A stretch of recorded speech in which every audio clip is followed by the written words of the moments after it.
우리 아들람의 로맨티스트이신 김웅재 형제님 말씀 잘 들었습니다. 그 말씀 쭉 하시는 중에 제가 이제 그 김정혜 자매님과 박연아 자매님 그 표정을 유심히 잘 봤습니다. 물론 박정섭 자매님 표정도 봤습니다. 그 편지지를 고를 때 그 파스텔 쪽, 이 말씀하실 때 두 분 얼굴에 그 피어오르는 그 미소를 제가 유심히 잘 봤거든요. 그래서 그걸 너무나 잘 이해하시고 아마 열심히 잘 실천하셨을 것 같은 분. 아, 박주선 사장님도 그랬을 것 같아요.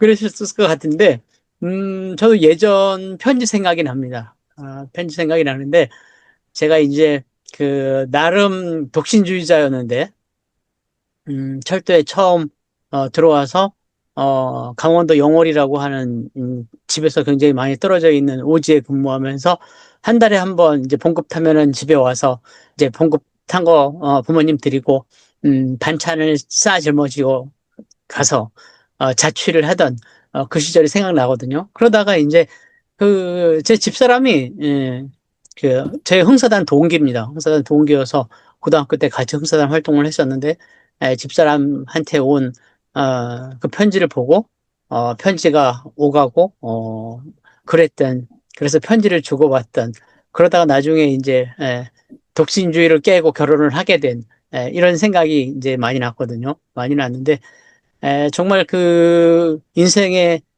겨울이 오기 전에 화해 와 용서 이런 시간을 가져보면 좋겠다는 말씀 굉장히 감동적이었습니다. 그 SNS라고 하는 게 지금은 대부분 뭐 그 카카오톡이나 이런 것으로 많이 되는데 사실은 이제 페이스북 같은 것도 전부 다 거기에 포함이 되지 않습니까? 포함이 되는데 굉장히 즉흥적인 것들이 오가면서 내가 표현해야 될 부분이 정제되지 않은 상태로 나가고 또 상대의 의견이 충분히 숙고되지 않은 상태에서 받아짐으로써 오해가 생기고 이런 것들이 이제 그 편지하고 극단적인 차이가 나서 오히려 소통에 방해가 되는 불통의 도구가 되는 그런 것을 아주 잘 말씀해 주신 담화였다. 이런 생각이 듭니다. 감사합니다. 배은선 영주님 아주 그 관상을 잘 보시는 것 같아요. 그 편지 얘기를 김은재 형제님이 하실 때 계속 옛날 생각이 너무 많이 났거든요. 저는 하루에 한 통씩 편지를 했어요. 그 편지를 받으시는 분이 누군지는 잘 모르겠는데, 그때 그 편지를 쓸 때 그 마음과 그 또 답장을 기다리는 우체부를 기다리는 그런 것들이 정말 생생하게 지금 이렇게 다시 이렇게 회상이 되고 너무 이렇게 새롭네요. 근데 저는 그 우리 그 아들남 단톡방에 제가 올렸듯이 이 금주 이번 주 특송 이렇게 그 악보가 올라온 걸 악보를 가지고 흥얼흥얼 하는데 내 삶의 끝자리를 함께하고 싶다는 그 소절에 굉장히 감동이었거든요. 근데 오늘 김웅재 형제님 그 담화를 들으면서 계속 그럴 수 있다면 그 대목이 더 이렇게 절절하게 정말 우리가 그럴 수 있을 때 하자. 응? 그럴 수 없는 날이 그 겨울이 곧 오겠죠. 지금 그럴 수 있을 때 해야 될 것들을 좀 찾아서 해야 되겠다는 그런 마음입니다. 이상입니다. 김정혜 자매님께서 그 편지를 하루에 한 통씩 쓰셨다고 하는데, 아마 생각이 맞을지 모르겠지만, 문영윤 형제님께서 아마 받으셨나 모르겠어요. 문영윤 형제님께서도 한번 편지를 받으셨다면 한번 말씀해 주시겠어요?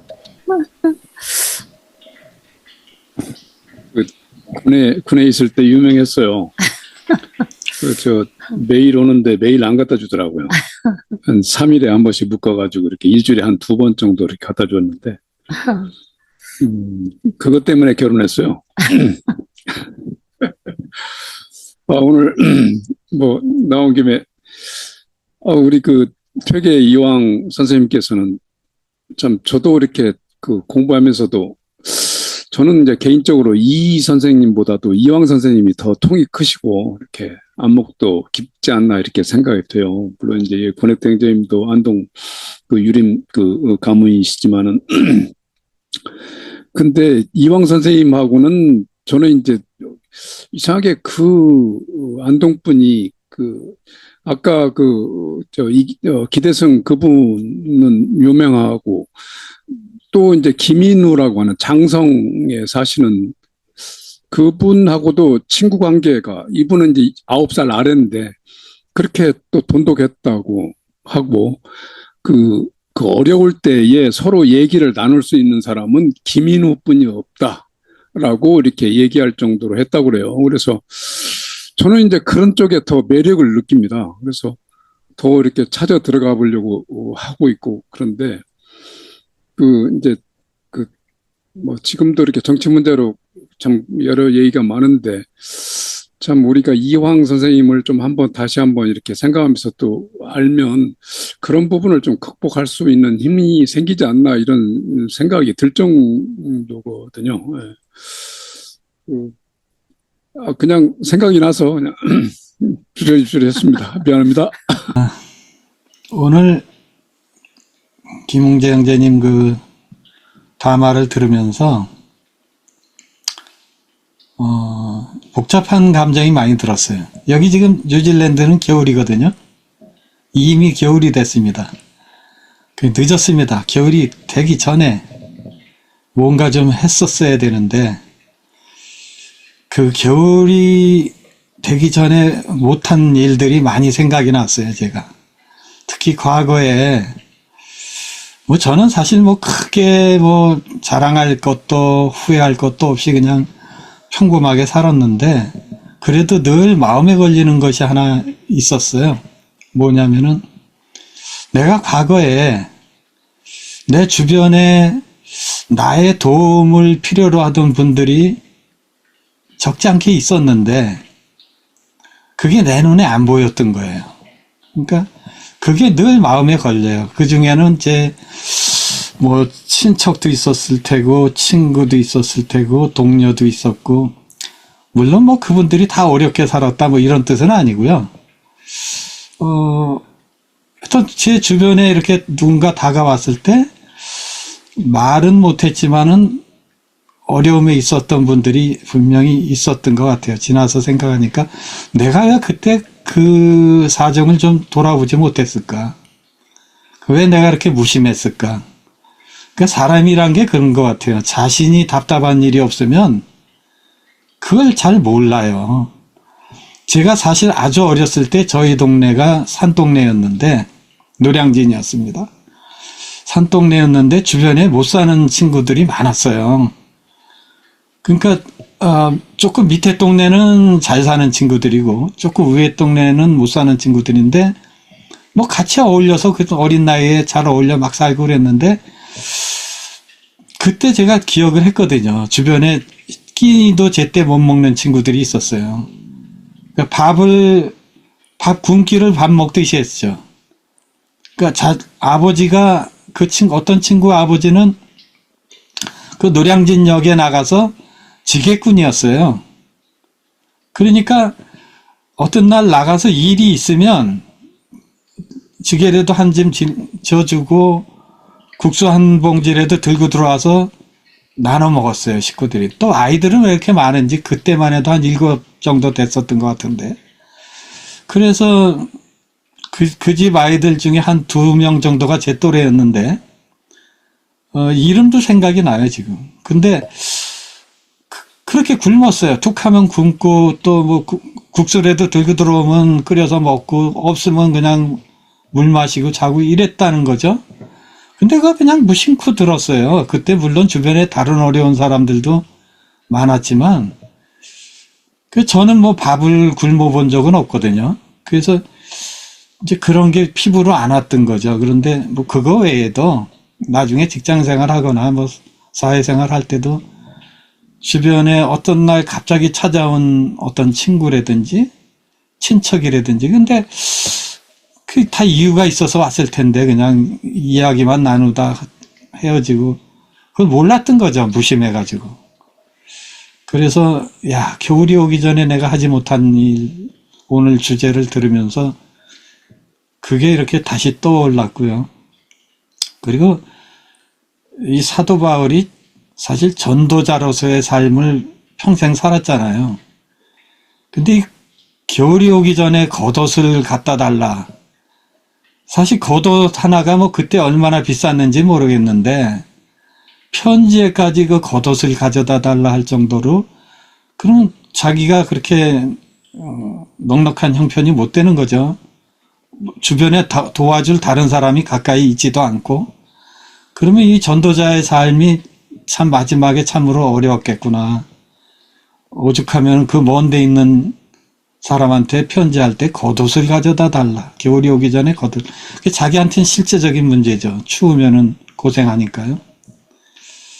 그런 거를 볼 때 오늘날 사역자들 얼마나 그 번질번질하게 살고 있습니까?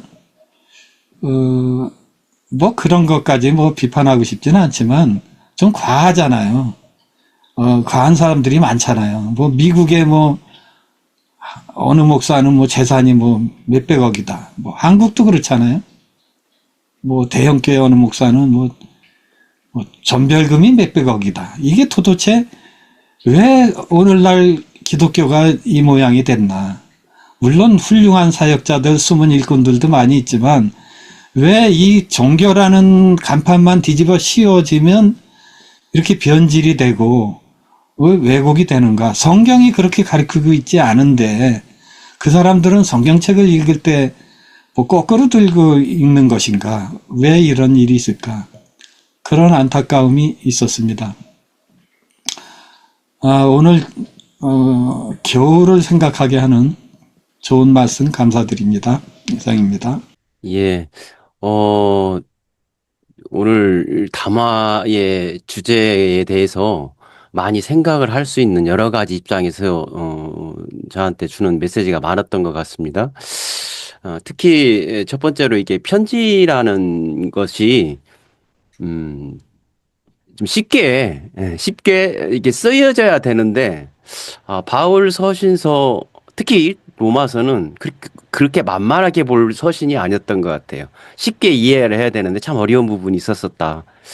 그리고 또 오늘 읽었던 디모데 후서도 역시 우리가 이제 겨울이라는 부분을 가지고 같이 나누는데, 같이 이 주제는 이제 같이 어떤 화해할 수 있는 것들, 포용할 수 있는 것들을 같이 이야기하고 이런 주제로 이제 이야기를 해주셨던 것 같습니다.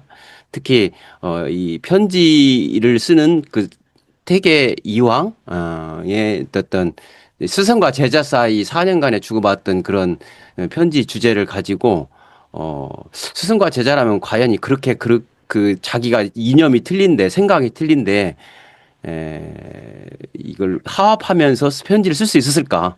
우리 같으면 과연 스승은 무조건 위에서 내가 가르침을 받는 존재로, 가르침을 주는 존재로, 받는 존재로만 생각했지, 편지를 통해서만 이렇게 깊게 느린 어떤 생각을 할 수 있는, 느린 매체를 통해서 할 수 있었던 그 편지의 장점, 그다음 깊은 대화를 할 수 있었던 또한 편지의 장점이 있었던 것을 이렇게 표현해 주신 그 담화가 아니었나 그런 생각을 해봤고요.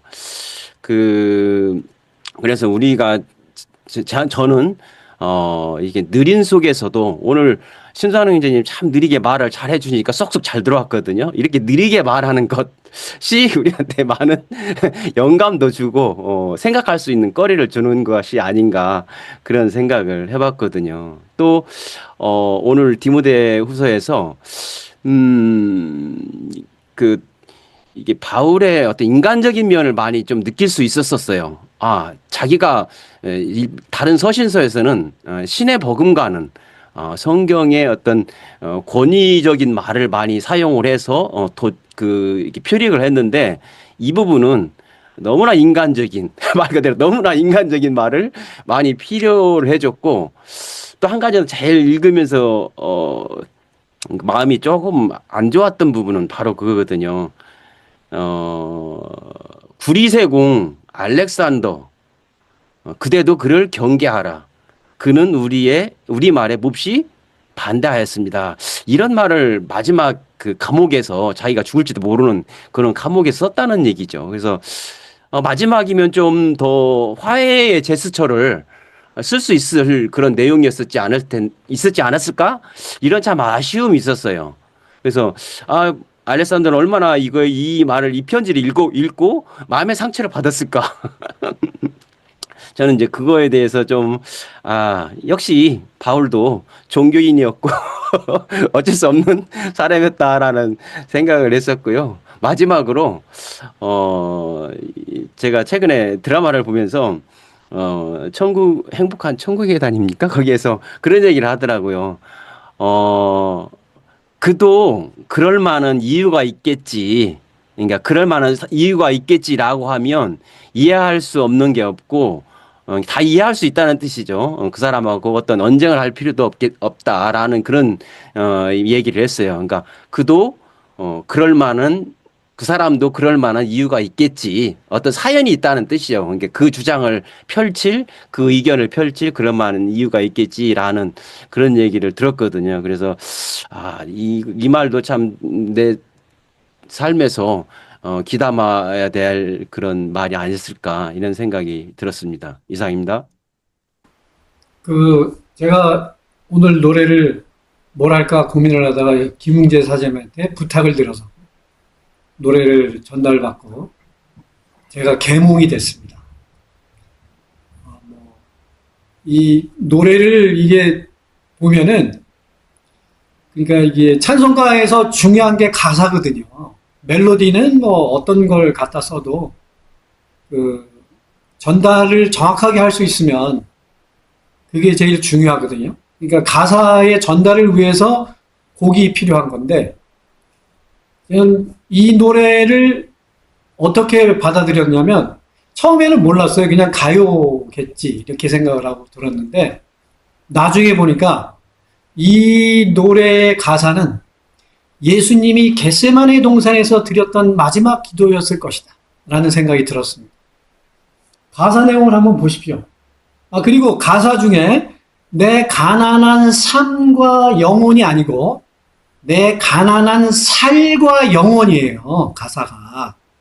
그러니까 그 삶으로 보시면 안 돼요. 저도 처음에는 삶인 줄 알았어요. 근데 그게 아니더라고요. 가난한 살과 영혼을 모두 주고 싶네. 그리고서는 제자들을 향해서 외치십니다. 내 사람이여, 내 사람이여. 너무 멀리 서 있는 내 사람이여. 너희들은 왜 자꾸 졸고 있니? 왜 자고 있니? 내가 어떤 처지에 있는지, 너희들이 어디로 가는지 모르니.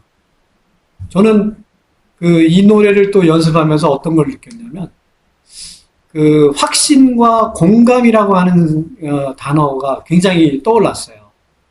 그러니까 공감하지 못하는 사람들을 볼 때 좀 답답한 느낌이 많이 드는데 저도 그런 부류의 한 사람이었다고 생각을 하거든요. 확신과 공감이라고 하는 그 사이에 너무 괴리가 커서 그 사이를 메꾸지 못하는 일들이 너무 많이 일어나는 게 아닌가 그런 생각을 많이 해봤거든요. 그러니까 우리 사장님이 말씀하실 때 그 바른손 편지지를 얘기할 때 입가에 그 미소를 지을 수밖에 없는 결국은 공감의 표시인 것 같은데 그 공감이 제가 보기에는 이제 좀 더 넓은 범위로 퍼져나가야 되지 않나 하는 생각을 했거든요. 목회자의 입장에 있는 사람들이 그 사실을 관가해서 상처를 너무 많이 주는 것 같아요. 그러니까 알게 모르게 자신의 의지에 상관없이 그러한 상처들을 많이 받아서 오히려 그것들이 그 힘을 잃게 만드는 원인이 되고 있는 게 아닌가 하는 생각을 많이 해봤습니다. 그래서 오늘 이 좋은 노래를 소개해 주신 사제님한테도 제가 계몽된 사람으로서 감사의 인사를 드리겠습니다.